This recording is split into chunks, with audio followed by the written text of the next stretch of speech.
Bienvenidos a un nuevo Consejo Económico. El día de hoy estamos con el doctor Jorge Kardich. Él es el decano de la Facultad de Ciencias Empresariales aquí en la Universidad San Ignacio de Loyola. Doctor, bienvenido y gracias por estar en el podcast. Muchas gracias por la invitación y es un honor también conversar contigo, Augusto. No, encantado. Bueno, vamos con el tema que es los nuevos escenarios del futuro. ¿Qué nos deparan? El futuro siempre ha sido una preocupación de la humanidad. Desde siempre, desde tiempos inmemoriales, querer saber qué nos depara el futuro ha sido el interés de los líderes, de los reyes, de los presidentes, de los generales, de los empresarios, ¿verdad? Entonces, se han ido generando una serie de técnicas y respuestas de los que toman decisiones para precisamente saber qué te depara el futuro.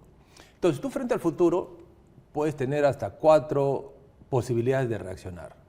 Una, decir, no pasa nada, una actitud pasiva y evidentemente el futuro te va a pasar por encima. Una segunda actitud que tú tienes respecto al futuro es ser un poco como el bombero, reactivo. Te va a costar, vas a reaccionar, pero una vez que ha sucedido algún acontecimiento externo. Y quizás lo más inteligente son las 2 situaciones que voy a comentar ahora mismo. La tercera opción es que tú frente al futuro puedes tener una actitud preactiva, es decir, te preparas, te anticipas. Y finalmente, y es más inteligente, la última opción es ser proactivo. Entonces, en un escenario en el que tú quieres tener éxito, debe ser proactivo, es decir, crear tu futuro. Entonces, eso encaja en la pregunta inicial, ¿no? El escenario del futuro que yo quisiera para mi empresa, yo debo ser capaz de crearlo. Es interesante entonces entrar por esa línea voluntarista y estudiar qué megatendencias son las que son relevantes, qué variables son las que están afectando a mi organización y sobre esas iré trabajando y tomando decisiones ex ante. Es increíble lo que nos presenta, doctor, porque mucha gente piensa que está condenada al azar y que no se puede realmente asegurar un futuro determinante para su emprendimiento. Claro, por eso, esas personas fatalistas, diría yo, un poco lo que tú has destacado, no han tenido el control de las situaciones, de las variables, no han tenido conocimiento de las megatendencias que les están afectando al emprendimiento, al negocio, y por supuesto van a estar un poco sujetos a lo que el entorno te está orientando. Pero conociendo estas técnicas, tú puedes ir creando tu futuro, ¿verdad? Las variables, es bueno tener en cuenta qué variables, evidentemente no vas a trabajar en todas. Volvemos a la vieja estadística, Pareto. El 20% de las variables son responsables del 80% de tus problemas. Qué interesante eso. Entonces, tú tienes que ser capaz de discriminar, por decir algo, separar la paja del trigo, quedarte con las variables más relevantes y sobre esas trabajar. ¿Es posible en el Perú tener tanto control, entendiendo que el entorno es a veces caótico, doctor? Claro que sí. O sea, por un lado estamos planteando una línea, digamos, de trabajo en el cual tú puedes ir y trabajar sobre las variables, el desarrollo de las variables y el control de esas variables. Pero lo que tú acabas de señalar es muy importante.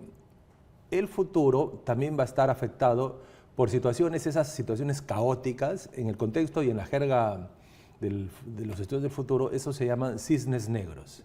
Cisnes negros son situaciones de escasísima probabilidad de ocurrencia, pero que te van a causar mucho impacto. Entonces, esas van a estar también ahí funcionando, van a suceder y te van a impactar. Como la pandemia, ¿no? Por ejemplo, la pandemia del COVID-19... Nadie consideró esa variable. Nadie consideró. El cisne negro también, en esa misma línea, el COVID-19, no sé si se acuerdan de los atentados a las Torres Gemelas y a los centros del poder en Estados Unidos, del 11 de septiembre del 2001. Ese, por ejemplo, es un cisne negro. Nadie se pensaba que podría ocurrir eso y evidentemente sucedió y afectó enormemente. Por ejemplo, situaciones que están en la situación, en la coyuntura peruana, ¿no? estamos caminando muy bien en el desarrollo de una integración económica y por ahí te viene un líder antisistema y bueno, dices, pero hay que prever esa situación y sin embargo, bueno, suceden esas cosas porque no te han creído. No han creído a los expertos que decían, oye, si pasa tal situación, las consecuencias son tales, o sea, si sucede este cisne negro, las situaciones y las consecuencias van a ser de este tipo, pero, y ahí un tema interesante que me permito introducir es que también frente al futuro, la gente a veces no cree. Eso es lo que se llama el efecto Cassandra. El efecto Cassandra es precisamente lo que tú dices, oye, tienes la teoría, tienes las técnicas, manejas las herramientas, diseñas escenarios del futuro, escenarios donde tú apuestas para llevar a tu organización. Tienes de alguna manera el control de los cisnes negros. No el control, sino tomas la previsión. Si sucediera un cisne negro, ¿qué haces? Pero ahí también está el efecto Cassandra que te comentaba, que esto es que tú vas a decir algo y no te creen. Cassandra, si tengo un par de minutos, sí, claro. es muy interesante. Un poco nos remonta a la mitología griega. Cassandra era una sacerdotisa del templo de Apolo.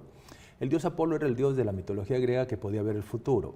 Una mujer muy guapa, el Apolo se enamora de ella y le pide matrimonio.